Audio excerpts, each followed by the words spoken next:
morning, children. Today we are going to start the new topic energy. In my previous video, we have already discussed about work.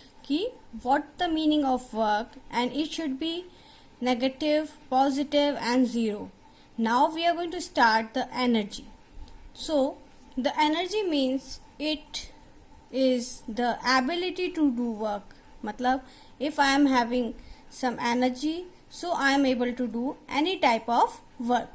अगर हमारे पास energy नहीं होगी तो हम work नहीं कर पाएंगे. जैसे अगर हम बोलते हैं कि we want to eat something because we want some energy in our body, so इसका मतलब क्या हुआ, अगर हम एनर्जी इनटेक नहीं लेंगे तो हम उसके या अपना कोई भी वर्क नहीं कर पाएंगे. ठीक है. अब जो हमारा एनर्जी होता है उसका कोई डायरेक्शन नहीं होता कि वो किस डायरेक्शन में हो रही है, कि वो नॉर्थ में हो रही है या वो साउथ में हो रही है. वो एक एनर्जी है और वो एनर्जी जो है स्केलर क्वांटिटी है क्योंकि it is not having any type of direction. And its SI unit is joules, जो कि जेम्स जूल्स के नाम पर बनाई गई थी जिन्होंने इस एनर्जी को टर्म किया था. अब हमने एनर्जी देखी होंगी तो हमने बहुत सारे टाइप की एनर्जी देखी है. जो हमारे बॉडी के अंदर होता है वो बायोकेमिकल एनर्जी होती है, क्योंकि हमारे पास हमने 7th क्लास में 6th क्लास में बायोलॉजी में पढ़ा है या साइंस में पढ़ा है कि हम जैसे ईट करते हैं तो कैसे हमारी एक्सोथर्मिक और रिएक्शंस होती हैं और वो जो फूड होता है वो ग्लूकोज और कार्बन डाइऑक्साइड में डिवाइड हो जाता है और वो हमें एनर्जी प्रोवाइड करता है ना. तो ये जो था वो बायोकेमिकल एनर्जी था जो हमारी बॉडी में हो रहा है. और जो होते हैं वो होते हैं different types forms of energy. One is kinetic energy, the other one is potential energy, chemical energy, heat energy, light energy, electrical energy, sound energy, nuclear energy. बहुत सारे टाइप्स के होते हैं. आप इसको अभी एक्सप्लेन नहीं कर सकते क्योंकि अभी आप 9th क्लास में हैं. आप बस समझ लीजिए कि ये फॉर्म्स जो होते हैं वो किस तरीके से होते हैं. काइनेटिक एनर्जी का मतलब होता है अगर कोई चीज मोशन में है, मूव हो रही है, that means it is having some kinetic energy, है ना. पोटेंशियल एनर्जी मीन्स होता है if something is on some height और स्ट्रेचिंग. अगर हम किसी भी चीज को हाइट पर रख देते हैं या उस चीज को स्ट्रेच करते हैं या उसमें इलास्टिक मटेरियल है तो वो कहलाता है पोटेंशियल एनर्जी. अगर हम इलास्टिक को खींच देंगे या स्ट्रेच करेंगे तो वो एक एनर्जी गेन कर लेगा. स्प्रिंग को अगर हम कंप्रेस कर देंगे तो वो एक पोटेंशियल एनर्जी कंप्रेस करेगा. मतलब अगर हमने साइज में चेंज कर दिया तो उसके ऊपर वो पोटेंशियल एनर्जी एप्लीकेबल हो जाती है, लेकिन वो मूवमेंट नहीं दिखाती, वो स्टोरेज दिखाती है. केमिकल एनर्जी जो मैंने बताया, केमिकल में आप जैसे बायोकेमिकल होता है उसमें भी केमिकल्स होते हैं जो हमारी बॉडी को एनर्जी प्रोवाइड करते हैं, और केमिकल्स भी होते हैं कुछ जो हमें एनर्जी, कोई भी रिएक्शन के बाद कुछ एनर्जी प्रोवाइड करते हैं. हीट एनर्जी, जैसे कि हम पहले हीट इंजन चलाते थे, इट मीन्स जो कोल इंजन्स होते थे उसको हम हीट एनर्जी के टर्म्स में ही रन कराते थे. लाइट एनर्जी जो हम सोलर सेल वगैरह आजकल देख रहे हैं, है ना, जो बहुत मार्केट में अवेलेबल है कि आप सोलर यूज कीजिए, तो वो जो है वो बेसिकली लाइट एनर्जी को एब्जॉर्ब करके उसको इलेक्ट्रिकल में कन्वर्ट कर देते हैं. अब इलेक्ट्रिकल एनर्जी क्या है जो हम घरों में यूज कर रहे हैं, it is called electrical energy. Sound energy से भी हम चेंज कर सकते हैं बहुत सारी चीजें, क्योंकि साउंड एनर्जी को हम पढ़ेंगे इस चैप्टर के बाद वाले चैप्टर में कि साउंड होता क्या है, कैसे प्रोड्यूस होता है और उससे हम उस एनर्जी का क्या करते हैं, है ना. तो उसका भी हम बताएंगे कि साउंड एनर्जी कैसे यूज करते हैं.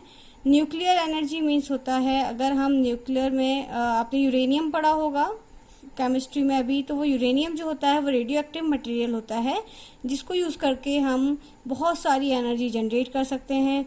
जो हमारा सन है वो भी एक न्यूक्लियर एनर्जी का ही एग्जाम्पल है, स्टार्स हैं वो भी न्यूक्लियर पावर का ही एग्जाम्पल है.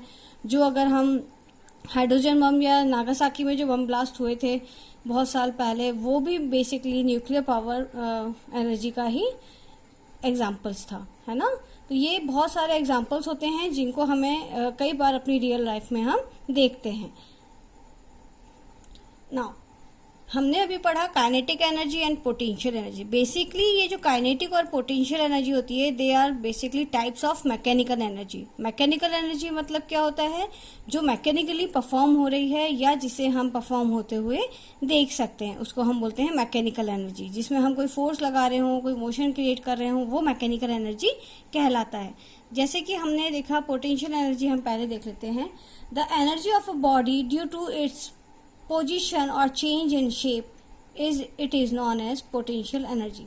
मतलब अगर हमारी बॉडी कोई पोजीशन चेंज कर रही है, मतलब अगर हम उसको किसी रूफ के ऊपर लेकर जा रहे हैं, है ना, तो हमने उसकी पोजीशन चेंज कर दी, या अगर हम उसकी शेप को चेंज कर दें, जैसे मैंने अभी बताया स्प्रिंग को अगर मैंने कंप्रेस किया तो वो साइज में छोटी हो जाएगी, है ना, तो वो कहलाएगा, इट्स कॉल्ड पोटेंशियल एनर्जी। तो हम उसके एग्जाम्पल्स भी देख लेंगे, लेकिन उसके पहले हम एक डेफिनेशन और पढ़ लें। The gravitational potential energy as well as elastic potential energy are commonly known as just potential energy. मतलब अगर ग्रेविटेशनल पोटेंशियल एनर्जी है या इलास्टिक है तो हम दोनों को सेम ही मानते हैं, मतलब हम उसे पोटेंशियल एनर्जी ही मानते हैं, चाहे हम ग्रेविटेशनल पोटेंशियल एनर्जी की बात करें या हम इलास्टिक पोटेंशियल एनर्जी की बात करें। अब यहाँ हमें कंफ्यूजन होता है कि ये ग्रेविटेशनल का क्या मतलब हो गया, कहाँ से आ गई ये एनर्जी, और इलास्टिक का क्या मतलब हो गया। तो मैं उसको एक्सप्लेन कर देती हूँ। मान लीजिए हमने एक स्प्रिंग ली है, अगर मैं स्प्रिंग को कंप्रेस करूंगी, मतलब दबाऊंगी, तब क्या होगा, उसका साइज छोटा हो जाएगा, मगर वो एक एनर्जी को गेन कर लेगा, अपने अंदर स्टोर कर लेगा। जैसे ही मैं उसको छोड़ूंगी तो वो बहुत ही स्पीड के साथ कहीं पे जंप कर जाएगी, है ना। वो क्यों होगा, क्योंकि स्प्रिंग ने पोटेंशियल एनर्जी को स्टोर कर लिया था, और जैसे ही हमने इसको रिलीज किया तो वो कन्वर्ट हो गया काइनेटिक एनर्जी में। क्लियर। तो हमारी जो एनर्जी होती है वो अपने फॉर्म को चेंज कर सकती है, but it is not going to be created और डिस्ट्रॉयड। हम उसको खत्म नहीं कर सकते या हम उसे खुद से क्रिएट नहीं कर सकते, वो एक फॉर्म से दूसरे फॉर्म में चेंज हो जाती है। नेक्स्ट है हमारा कैटापुलेट। कैटापुलेट का मतलब होता है गुलेल, है ना। गुलेल हम सबने चलाई है। गुलेल हम ऐसे बनाते हैं, दो ऐसे डंडे होते हैं, है ना, उसको हम यहाँ पे बांध देते हैं किसी इलास्टिक या रबर से, है ना।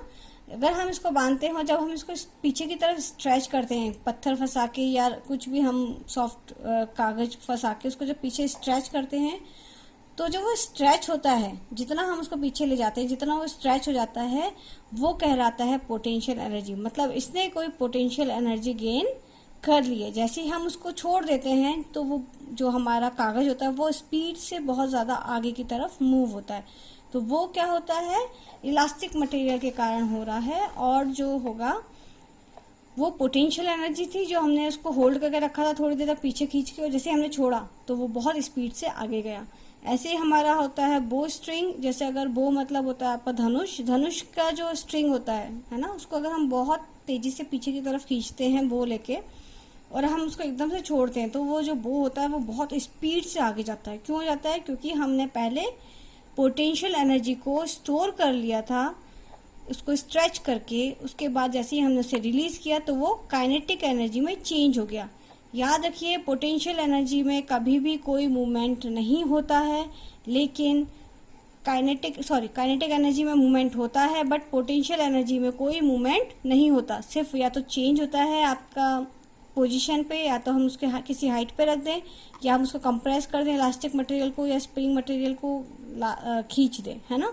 तो ये टर्म्स होती हैं। एक और एग्जांपल मैं देती हूँ डैम का। डैम में हम वाटर को स्टोर करते हैं किसी एक बहुत ऊंचाई पर, और जब हम पानी बहुत ज़्यादा भर जाता है तब हम जो गेट्स हैं वो ओपन कर देते हैं डैम के, है ना। आप सबने देखा होगा गेट्स ओपन होते हैं डैम के, तो बहुत सारा पानी नीचे गिरता है, और वहाँ पे कई बार टरबाइंस भी सेट की जाती हैं। वो टरबाइन क्या करती हैं, मैकेनिकल एनर्जी को इलेक्ट्रिकल में कन्वर्ट करती हैं। अब मैकेनिकल एनर्जी कौन सी, जो कि फ्लो हो रहा है वाटर, जो कि काइनेटिक एनर्जी की टर्म में फ्लो हो रहा है, और टरबाइन पे जब वो गिरता है तो हमारी टरबाइन घूमने लगती है, और जब टरबाइन घूमती है तो उससे हम इलेक्ट्रिसिटी जनरेट कर लेते हैं। अब देखिए वो कैसे घूम रहा है पानी, हमने तो उसको यहाँ पर एक हाइट पर स्टोर कर दिया था, बहुत सारा पानी एक बहुत ऊंचे डैम में स्टोर कर दिया था, तो ये जो वाटर लेवल होता है, जैसे ये इंक्रीज हो गया, इसकी हाइट भी एक यहाँ से लेके यहाँ तक इसकी हाइट भी इंक्रीज हो गई, h है ना। अब इसने इस हाइट पर क्या कर लिया है, पोटेंशियल एनर्जी को गेन कर लिया है। क्यों? क्योंकि हमने ये बताया है कि जब भी आप किसी चीज को ग्रेविटेशनल पोटेंशियल एनर्जी पर लेकर जाते हैं या किसी हाइट पर लेकर जाते हैं, तो उसके अंदर एक पोटेंशियल एनर्जी ऑलरेडी डेवलप हो जाती है, जिसमें कोई मूवमेंट नहीं होता, जो कि ओनली स्टोर्ड फॉर्म में रहती है। तो ये स्टोर कर लिया हमने वाटर को बहुत सारा। जैसे ही मैंने इसको रिलीज किया तो ये एक बहुत ज्यादा स्पीड से नीचे की तरफ आएगा, मतलब इसने ये पहले स्टोर था, मूवमेंट नहीं था। जैसे मैंने इसको रिलीज किया, इसने एक वेलोसिटी से बहना स्टार्ट कर दिया, फ्लो होना स्टार्ट कर दिया, तो ये एक काइनेटिक एनर्जी में कन्वर्ट हो गया। मतलब स्टोर एनर्जी जो है या पोटेंशियल एनर्जी जो है वो चेंज हो जाती है काइनेटिक एनर्जी में, लेकिन वो डिस्ट्रॉय नहीं हो सकती या हम उसे क्रिएट नहीं कर सकते अलग तरीके से, अलग से। अब इसका फॉर्मूला देख लेते हैं कैसे डिराइव होता है। तो फॉर्मूले के लिए हमारे पास होता है work done is equal to force into distance, जो मैंने इसके प्रीवियस वाले वीडियो में बताया है। तो it is potential energy is equal to जो हमारा फोर्स होता है वो क्या होता है, F is equal to M A होता है, और एम ए की जगह हम जी लेंगे। जी मतलब ग्रेविटेशनल एक्सिलरेशन, ये मैंने ग्रेविटेशन चैप्टर में पढ़ाया है, आप उसको देख लीजिए। तो हमने लिखा एम इंटू जी इंटू, अब डिस्टेंस क्या है, डिस्टेंस अगर मान लीजिए मैंने कोई ब्लॉक को बहुत ऊंचाई पर रख दिया है, किसी हाइट पर, h हाइट पर रखा है, तो वो कहलाता है उसका हाइट। तो उसका हमने लिखा डिस्टेंस क्या हो गई, अब हाइट की टर्म में बात कर रहे हैं, ना कि हम वर्टिकल टर्म में बात कर रहे हैं, ना कि हम हॉरिजॉन्टल टर्म में बात कर रहे हैं।